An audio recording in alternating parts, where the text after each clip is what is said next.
আলাইকুম, আপনারা সবাই ভালো আছেন? আশা করি আমিও ভালো আছি।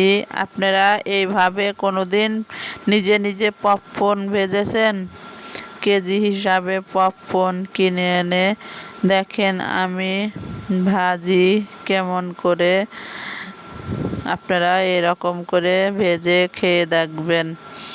এই দেখেন, আমি পপকর্ন ভাজার আগে বাদাম ভেজে রেখেছি।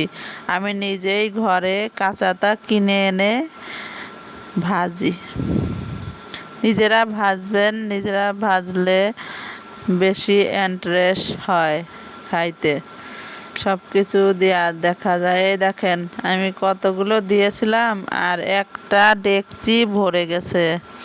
দেখছেন কত সুন্দর একটা কালার হয়েছে, দেখছেন পপকর্ন ভাজা। বাদামটা ভেজে রেখেছি, আপনাদের দেখাই নাই।